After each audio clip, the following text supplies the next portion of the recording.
UP की SIR प्रक्रिया में कटे 2 करोड़ 89 लाख वोट। अखिलेश ने किया बड़ा दावा, बीजेपी हर सीट पर गंवाएंगी 61,000 वोट। यूपी में अब सरकारी स्कूलों के शिक्षक करेंगे आवारा कुत्तों की निगरानी, बीएससी के आदेश से मचा हड़कंप। कुलदीप सेंगर की जमानत के खिलाफ दिल्ली हाईकोर्ट के सामने जबरदस्त विरोध प्रदर्शन, सुप्रीम कोर्ट का दरवाजा खटखटाएगी पीड़िता की मां। कुलदीप सेंगर के समर्थन में आए भाजपा नेता बृजभूषण शरण सिंह बोले, उनके खिलाफ रची गई साजिश। बीजेपी के ब्राह्मण विधायकों की बैठक पर सियासत तेज, सपा ने ब्राह्मण समाज की स्थिति पर उठाया सवाल, स्वाभिमान की कर दी बात।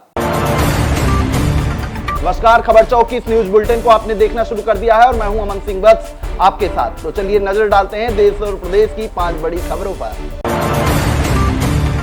यूपी में एसआईआर प्रक्रिया अपने अंतिम दौर में पहुंच चुकी है। चुनाव आयोग से मिली जानकारी के मुताबिक एसआईआर के तहत यूपी में 2 करोड़ 89 लाख मतदाताओं के नाम सूची से काटे जा चुके हैं, जिस पर सपा प्रमुख अखिलेश यादव ने अपने सोशल मीडिया पोस्ट के जरिए बड़ा दावा किया है। अखिलेश यादव ने सीधे कह दिया कि अब भारतीय जनता पार्टी यूपी की हर एक सीट पर आनुपातिक रूप से 61,000 वोट कम पाएगी।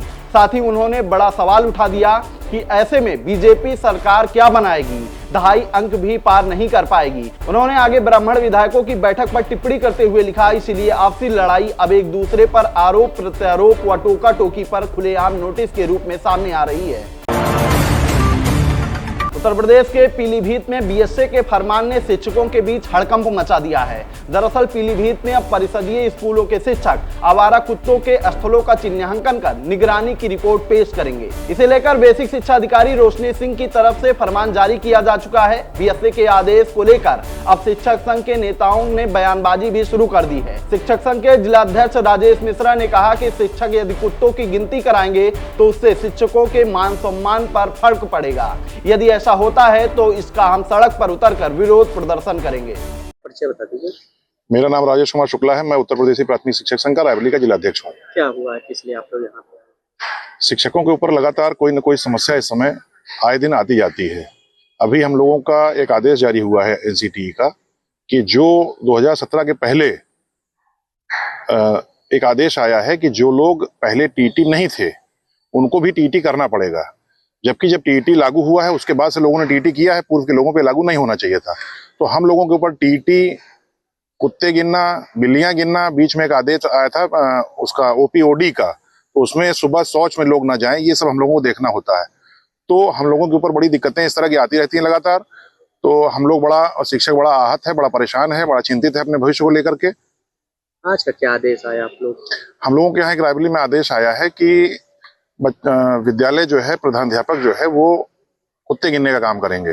तो इससे हम लोग बड़ा आहत हैं। इसके क्रम में मैं एक चीज, एनसीटीई हम लोगों के यहाँ ये गाइडलाइन बनाती है कि शिक्षक क्या करेगा, कैसे करेगा। तो एनसीटीई से एक निवेदन हम लोगों का है, ये पूछना हमको है कि क्या कुत्ते गिनने के लिए टीटी की आवश्यकता है कि उसके लिए टीटी की आवश्यकता नहीं है। दिसंबर की कड़ाके की ठंड में उन्नाव रेप का मामला लगातार गर्माता जा रहा है। रेप केस के दोषी कुलदीप सेंगर की सशर्त जमानत मिलने पर लोगों में आक्रोश एक साइलेंट प्रोटेस्ट का रूप ले रहा है। दिल्ली हाईकोर्ट के सामने शुक्रवार से ही बड़ी संख्या में लोग हाथों में तख्तियां लेकर हाईकोर्ट के फैसले का विरोध कर रहे हैं और पीड़िता के लिए न्याय की गुहार लगा रहे हैं। एक तरफ जहां विरोध प्रदर्शन को खत्म कराने के लिए पुलिस कानूनी कार्रवाई की धमकी दे रही है, तो दूसरी तरफ पीड़िता की मां ने दिल्ली हाईकोर्ट के फैसले के खिलाफ सुप्रीम कोर्ट का दरवाजा खटखटाने का फैसला कर लिया है। तुरंत यहाँ से प्रोटेस्ट को खत्म कीजिए, वरना 5 मिनट के बाद आपके खिलाफ कानूनी कार्रवाई की जाएगी।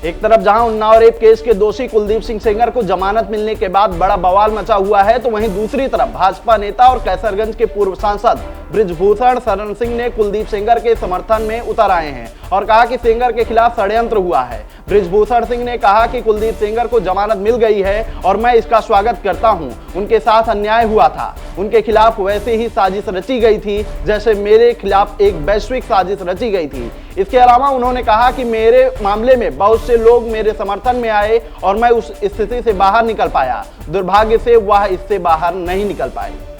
कुलदीप सेंगर जी को जमानत हुई है, उसका मैं स्वागत करता हूं। उनके साथ अन्याय हुआ था, उनके साथ षड्यंत्र हुआ था। जैसे मेरे साथ विश्वव्यापी षड्यंत्र हुआ तो मेरे साथ इतनी जनता खड़ी हो गई कि मैं उस षड्यंत्र से बाहर निकल गया, लेकिन वो उस षड्यंत्र से बाहर नहीं निकल पाए। और मैं आज बड़ी जिम्मेदारी से कहना चाहता हूं, उनके साथ षड्यंत्र हुआ था और वो षड्यंत्रकारी आज भी षड्यंत्र कर रहे हैं, वो षड्यंत्रकारी आज भी षड्यंत्र कर रहे हैं। जैसे उनको जमानत मिली, पीड़िता तुरंत बाहर वो षड्यंत्रकारी आज भी षड्यंत्र कर रहे हैं, वो कहीं से प्रेरित हैं, उनके पीछे कोई है। खैर उससे मेरा लेना देना नहीं है, कोर्ट ने उनको मतलब एक तरीके से जमानत दिया है तो कोर्ट का सम्मान सबको करना चाहिए। ये धरना और प्रदर्शन से कुछ होने वाला नहीं है। अगर कुलदीप सिंह सेंगर जेल में थे तो उनके परिवार धरना प्रदर्शन करते, उनके लाखों समर्थक धरना प्रदर्शन करते, तो उन्होंने तो धरना प्रदर्शन नहीं किया, वो तो जेल चले गए, इंतजार किया, 3-4 साल से जेल में है। जो न्यायिक प्रक्रिया है उसके अधीन छूट करके आए हैं, तुम्हें दिक्कत क्या है? ये देश धरना प्रदर्शन से चलेगा? सुप्रीम कोर्ट में अपील करने की बात आ रही है। वो कर सकते हैं, उनका राइट है, वो ये कर सकते हैं, सुप्रीम कोर्ट जा सकते हैं, उनका राइट है। उत्तर प्रदेश में ब्राह्मण विधायकों की बैठक के बाद राज्य की राजनीति में तीखी हलचल मच गई है। मानो पूरे प्रदेश की राजनीति इसी मुद्दे पर सिमट गई हो और साथ ही बैठक पर कटाक्ष का दौर भी तेज हो गया है। इसी कड़ी में सपा प्रवक्ता पवन पांडे ने बीजेपी शासन में ब्राह्मण समाज की स्थिति पर सवाल उठाते हुए तीखा हमला बोला है। पवन पांडे ने तंज कसते हुए कहा कि अखबार और चैनलों पर लगातार यह खबर चल रही है कि नवनियुक्त बीजेपी प्रदेश अध्यक्ष ने विधायकों को हड़काया है। उन्होंने आरोप लगाया कि बीजेपी सरकार में लोग मार भी खा रहे हैं, बेइज्जत भी हो रहे हैं और क्षेत्र का काम भी नहीं हो रहा है। साथ ही पवन पांडे ने ब्राह्मण विधायकों से अपील की कि अगर उनके भीतर जरा भी स्वाभिमान बचा है तो वे अपने हक और अधिकार के लिए खड़े हों। सादर प्रणाम, सादर अभिवादन। अभी 2-3 दिन पूर्व भारतीय जनता पार्टी के ब्राह्मण समाज के विधायकों ने एक माननीय विधायक जी के आवास पर बैठक की, अपना दुख दर्द साझा किया और बैठक में चर्चा हुई कि दरोगा नहीं सुनता, सिपाही नहीं सुनता, डीएम कप्तान नहीं सुनते, क्षेत्र का विकास नहीं हो पा रहा है, सरकार द्वारा हम सारे लोग उपेक्षित किए जा रहे हैं, कोई काम नहीं सुना जा रहा है, लगातार अपमानित महसूस कर रहे हैं। सभी विधायकों के अपने अपने दर्द अपने समाज और परिवार के बीच में छलका, लेकिन यह बात सरकार को बहुत बुरी लग गई। लगातार कल से सारे चैनल, अखबार, सोशल मीडिया पे चल रहा है कि नवनियुक्त प्रदेश अध्यक्ष ने हड़काया, अगर दोबारा ऐसी घटना हुई, इस तरह की बैठक हुई तो ठीक नहीं होगा, टिकट कट जाएगा। आप सोचिए कि क्या लोकतंत्र है। भारतीय जनता पार्टी की सरकार में ब्राह्मण समाज के विधायक अपने दुख दर्द को साझा नहीं कर सकते, अपनी बात नहीं कर सकते, अपनी पीड़ा और वेदना अपने परिवार में बोल नहीं सकते। यह है भारतीय जनता पार्टी की सरकार और यह भारतीय जनता पार्टी की सरकार में लोकतंत्र। जबरा मार है, रोए न दे, बेचारे मार भी खा रहे हैं, बेइज्जत भी हो रहे हैं, क्षेत्र का काम भी नहीं हो रहा है, लगातार अपमानित हो रहे हैं, लेकिन अपनी बात किसी से बोल नहीं सकते। यह है भारतीय जनता पार्टी की सरकार। इसीलिए पूरे प्रदेश में जुल्म और अत्याचार हो रहा है। कितनी हत्याएं हुई, फेक एनकाउंटर हुए, लोग मारे जा रहे हैं, लोग परेशान हैं। और जो आज ये ब्राह्मण विधायकों के साथ जो दशा और दुर्दशा, ऊपर से हड़काए भी जा रहे हैं, पार्टी द्वारा, सरकार द्वारा डराया धमकाया जा रहा है कि अगर दोबारा इस तरह का कृत्य किया गया तो टिकट कट जाएगा, दोबारा टिकट नहीं मिलेगा। ये बहुत ही दुर्भाग्यपूर्ण बात है। इससे दुर्भाग्यपूर्ण आज़ादी के इतने वर्षों के बाद हमारे समाज के लिए दूसरा नहीं हो सकता कि हम एक दूसरे का दर्द नहीं बांट सकते, अपनी बात नहीं कह सकते। अगर माननीय विधायकों, आपके अंदर जरा भी स्वाभिमान, सम्मान जिंदा हो तो उठो, खड़े हो, अपने हक और अधिकार के लिए लड़ो और बोलो।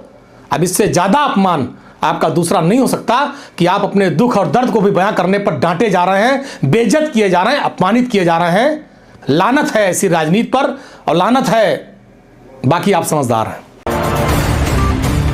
तो फिलहाल आज की इस न्यूज बुलेटिन में इतना ही। ऐसी खबरों को आपके बीच में लेकर हाजिर रहेंगे, तब तक देखते रहिए खबर चौक। शुक्रिया।